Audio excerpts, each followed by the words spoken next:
really deny all those. Geekay Esports, fight back. Let's find out. Athena, Marco, take it away. That's a good question. Reflections. We're going to jump into the land of Dawn here to answer that question exactly.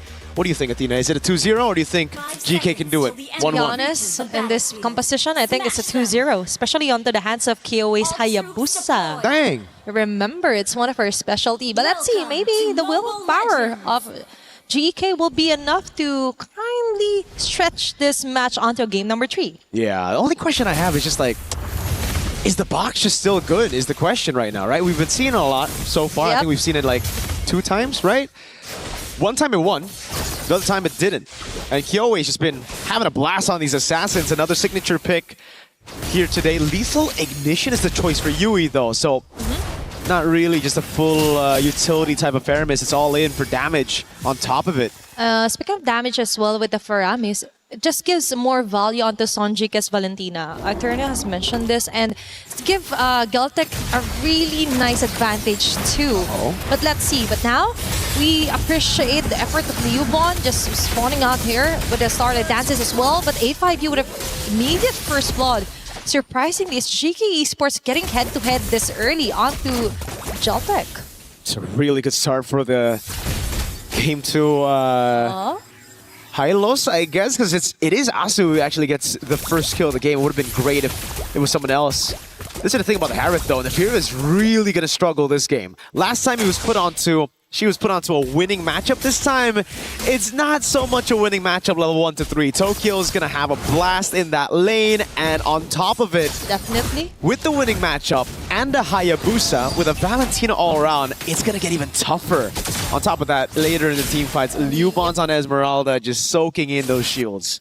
She is going to have the time of her life with a Paquito and a Heart. Imagine all the team fights there on. And we see the true value as well of what Geltek has done here onto their composition. And right on cue, Turtle has respawned. There's Alecta, but I don't think their damage will be enough. Might be more on the clutch play here for Alyssa. She needs to keep KOA at bay, and that is exactly her plan. Lirbon goes in. Let's see, Kuejo on the other hand, forced out of her revitalized Tokyo with a free hit onto Alyssa. Now they get rolling in with Tokyo Blazing Duet. Yui falling down immediately. Geltek goes in with a kill, plus a turtle as well. That's 2 birds with 1 stone immediately for Geltek. And Asu as well might fall down. Then Sojiki onto the front with the basic attacks, plus the sticker as well is enough to taunt them down. Non-stop MLBB action from minute 2. And Geltek had the most out of it. What? And part 2 yet again. Alyssa onto the tower, but still enough for now. That's Geltek yet again going in. Just when you thought it's over, it's not yet finished. My goodness. Started off really good for GK, but what happened after that? They were looking for a brawl. Unfortunately, as you mentioned, Athena, it's the backfire of picking a Faramis into a Valentina. Sanjika was already level 4. Yui, not quite at that level, did not have the Netherrealm to play with. So at the end of the day, it was Geltek who got all the advantages that GK should have had coming into neutral objective 1. It's a sustain, it's just battling it out, and also a whiff on the flicker for Alyssa that gave way for the rest of the team to collapse on her. Now it's Asu caught in the Wrath of the Dryad. And Asu can do nothing, even with a glorious pathway. That's what, almost 1/4 HP left for her. And for Geltek as well, we've mentioned that this is going to be a total massacre. Starting it off with the Esmeralda being prioed, and Sonjika with a prio pick of the Valentina as well. We see GK kind of struggling. They do have somewhat of a game plan here. Just let Neferia and Alyssa snowball, but that isn't happening because most likely for Geltek, that's the next course of action. Target and shut down Neferia as early as possible, and all they have to do is just wait for them to actually take the bait. And Tokyo, right now, might have a hard time, but all she needs to do is just clear off the wave, not really putting herself onto the line, and Sonjika onto the back. Now we see some kind of a sandwich method. Asu force out for Glory's pathway. There's Alexa? And Alexa will be saved with the nether here by Yui. But now they're left defenseless. GCT right now has the chance to totally tone her down. He with a diamond force, the Fury is forced to back away. Gen.G with a dash out. The Flicker has already been exhausted as well just to try and run away. Alyssa will catch Kiwi onto the side, and Nefira did a great job as well, putting down core damage dealers here from Geltek. Overextension, a mistake by Geltek, instant punish by GK. As they're looking to play it around again. This time Yui has another realm, right? That was the big difference from the first turtle, and you could see how much of a difference it actually played in that skirmish. GK was able to just prolong those team fights, play around Nefiria and peel for her while all the frontliners took the damage. Alyssa, great flank, caught Kyoe off guard as well, rotated quicker as she cleared in bot. Now for Geltek, I think you can actually add a bit of a question mark there. Coach Osprey, very detailed when it comes to just win conditions and playing around those objectives. Geltek could have just taken the free turtle for a dive on the weak side, but they instead tried to go for a fight. They wanted to save Tokyo up top, and it costed them a lot. And that is why you have to stick to the plan. Be disciplined as well here for Geltek. That is too much time wasted actually onto chasing down members of GK. That's why they were able to maximize their sustain lineup. The free hits here for Nefiria, and now Kyoe still will secure the turtle. Plus now they slowly disengage. Nefiria with his Salmon Force not able to really put a dent onto Leobon's shield as well. It's all about surviving first for GK. Plus I like what Alyssa is doing. Just pushing off the waves here against GCT, forcing up to their top. She's been doing what Keto hasn't been able to do in day one of MWI so far. Splitting the team up. Leobon! Whoa! Okay, that's a force copy. Another room here for Gen.G. Kuwejo on the tight spot. Nefiria will get you with a Salmon Force. Clutch there around, but Tokyo still gets in with a blazing duet. Now Alyssa goes in with his punches. But now for GCT, he slowly retreat back. But Gen.G is still alive with Kyoe dashing in through the members of GK. But that is two members immediately down here for Geltek. Gen.G with a clutch of Flicker just to escape on that impending danger from Geekay Esports. Now they target the mid lane turret. Geltek caught off guard there onto the jump from GK. It's all about waiting for the Netherrealm and then the Zaman Force, right? Because as long as the Furia plays around as Zaman Force, as long as they have the Netherrealm, they're completely fine taking these fights head-on against Geltek. Again, Turtle 1, it was just GK not able to fully utilize their composition because it was a Yui that was still level 3 without the Netherrealm. After that, it's been smooth sailing every time they go for the 5v5, but now Alyssa gets caught in a 2v1. Even the Triumph Dryad was committed onto her solely, and Alyssa will be able to dash away constantly. Tokyo running for his life, and Alyssa will do it. He won't go back down. He won't die onto the hands of GCT. 1 HP gets away from a 2v1, but unfortunately, it's still a loss at the end of the day. A tier 2 taken and nothing traded across the map. Tokyo gets it, just a bit delayed there. Alyssa wants to go for the chase. Needs to respect. Kuwejo is waiting just around the bush, around the corner. Now with Sanjika baiting out the Zaman Force. Okay. Small window opens up and they're going to utilize this window. Straight they go into the Lord. 8 minutes in. This is the first Lord of the game. Kyoe is already on it. Okay, it's all about placing yourselves earlier on the vicinity of the Lord. Tokyo, focus fire onto the Lord. Rather try it. Okay, now they change targets. Right connecting. Electa with Yui as well with another realm. They're safe, but surprise onto Gen.G. Tokyo. Now they have to back away. Nefiria going off the shutdown kill.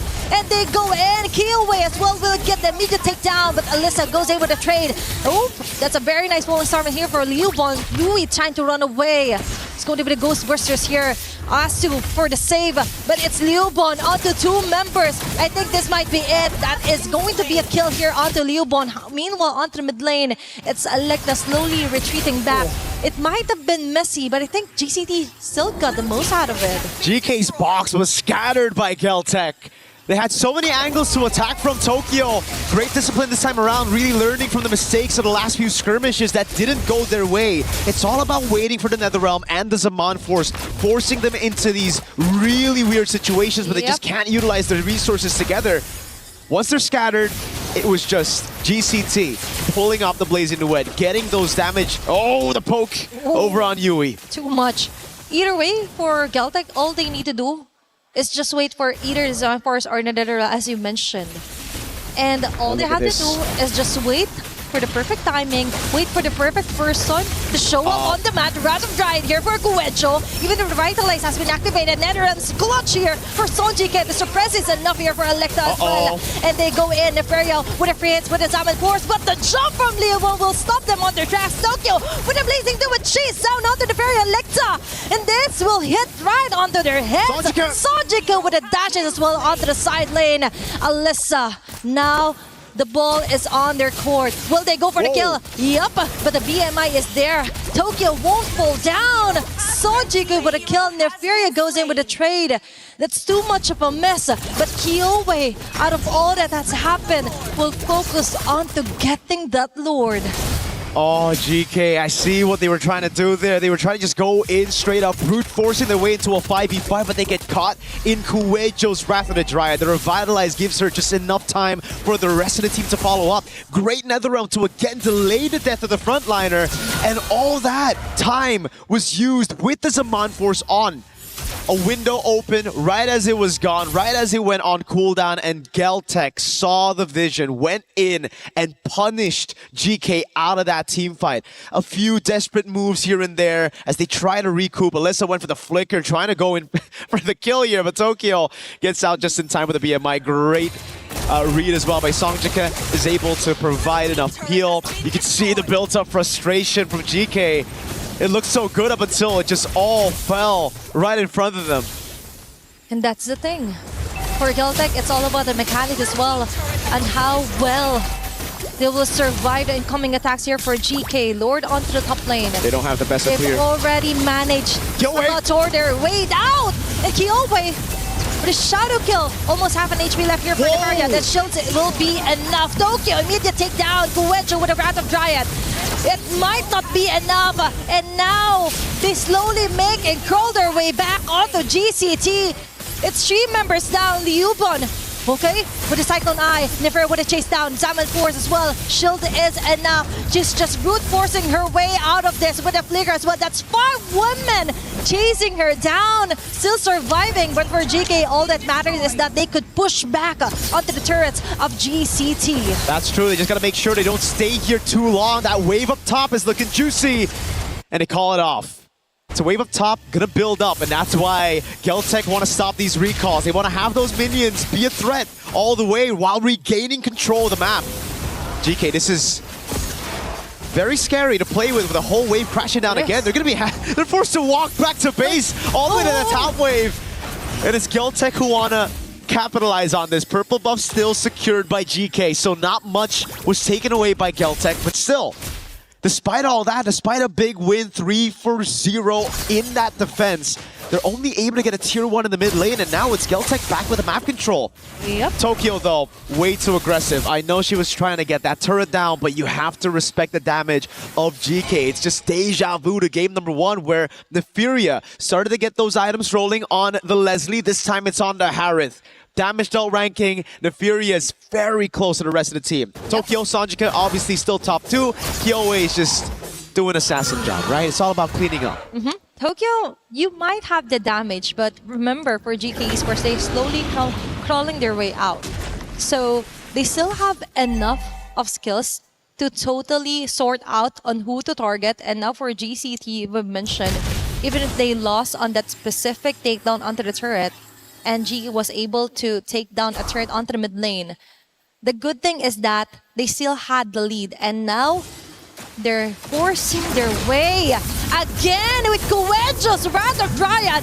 Electo right now, half an HP left. Crucial save here for you with Netherrealm, but that's it. GCT will stake still the risk here. They know there's no more plan B for Geekay Esports, but Neferia goes in with a plan A, which is to totally annihilate members here for Geltek. Now they slowly back away. That's a 1-for-1. Electa isn't having any of it. Guecho might fall down. Alyssa targeting Tokyo with a blazing duet. And she will be doing it! What a save, what a kill here. But no, Songjika is still alive and kicking. Neferia. Now Neferia is left alone here onto the mid lane. Will she risk it? I think that's enough of a gameplay yet here for Geekay Esports. They need to relax. They really do. I mean, at this point, they need to start brawling more and more. Live from Paris, by the way. Got a few stars in the building here watching. Shout outs to them. Very entertained already. Geltek. Back to the point, it really comes down to how they utilize the spar lane up top. They have the slow push constantly going in. They do not need to go for the fights. It's on GK to force a fight away from them. So for Geltek, it's all about playing the slow game. Yes, Alyssa's on the Paquito. She can go up top to handle the wave, but having that man advantage, hold on, Geltek. They're looking for the sneak. The Harrods up top, the expanding rivers. Okay. Gives him a bit of a boost, but Kyoe just... Oh, Electa! Okay, that's crazy. Electa just again with the drive-thru. Retry still, Kuwenja with another dive. Now Geltek is forced to tore them down. Making the most out of it. Tokyo with the blades into it, hitting on the right marks here for Geekay Esports. Neferia and Nasu has to find a way to actually defend for their base. Liuban goes in with a falling Starman. They're just buying enough time for their minion wave to slowly crawl their way onto the base of Geekay Esports. And this might be it. Neferia, this is the final clash of the day, or might be, because now Liuban slowly takes down the members of GK. That's a total wipeout. And Geltek yet again comes up on top. They're just waiting for the next wave of minion to actually help them finish off this round. But there is a few seconds left for GK Esports to totally reset and defend and not let GCT finish off this round onto a 2-0. A hero play by Electa that saves the game. Geltek wanted to end. If they got a Lord, I think they would have still been able to go for that team fight with the Lord, getting all of the base turrets. So at the end of the day, I think GK, that steal ended up still saving the game for them. Okay. Oh, they still want to just go for it. They think they're strong enough. The Furious back up though. Okay, it's all about asserting your dominance here for Geltek. Yuban already committed the falling stars for the next few seconds. GK Esports Taunted. actually has the chance to somehow just come down onto the map, clear off the last bit of minion wave that Geltek has managed to sort their way through. And with that, 16 minutes into the game, still it's not yet the end here for GK Esports. Nope. It is in the end. They still have a shot. It's 3 base turrets down, which makes it incredibly difficult to come back, but I think these girls have shown how tenacious they can be. What a steal by Electa! No one checked the bush! No one Kumar'd. You sometimes need to Kumar, you know? He's got to check the bush! And with the backsha. Yeah, oh, that's true. But okay, that's true. The box is the one waiting in the bush though this time. Yep. It's not the one checking the bush. Okay. But for GE Esports, that is somewhat of a breakthrough, actually. It was quite refreshing to see Electa go in with a big highlight play, the most crucial highlight play against Geltek Esports. If they didn't get that Lord, that might have been the end of it. But now for Geltek Esports, now they check each and every bush. That's a very expensive lesson to learn, and Liubon as well has to be really careful onto committing the falling star. Even though it's kind of a low cooldown, but still, a few seconds may be what GK Esports needs to actually come back from this deficit. Yeah, they had a shot earlier. They tried to send the Harith up top instead of the Paquito. I feel like this is a mistake that we're seeing again. GK's got to send Alyssa up top to deal with the wave. This is an evolved Lord. Yep. If Geltek learn from their mistakes, if they go and send some of those members into bushes, which they have done, Kuwait just holding the angle. Liuban as well. There's no way for Electa to get a free steal again, and she's caught all alone. Isolated down below. Oh, even committing random ride onto Electa alone. Okay, there's going to be the glorious pathway here, copied as well. And the regional one, there's going to be an intersection created here. Tokyo with a blazing duet. Neferia going low, even with the Salmon Force. What can they do? There's going to be the shadow kill as well. Layered properly here for Geltek Esports. GK with a free unstoppable kill. Kill way onto the front. Electa will fall down. Liuban just massacring everyone on their path here for GK Esports. Yui trying to run for her life, but it's Geltek yet again with a minion wave helping them. They want to actually end this game, and they just did. That's a 2-0 yet again for a second match. GG.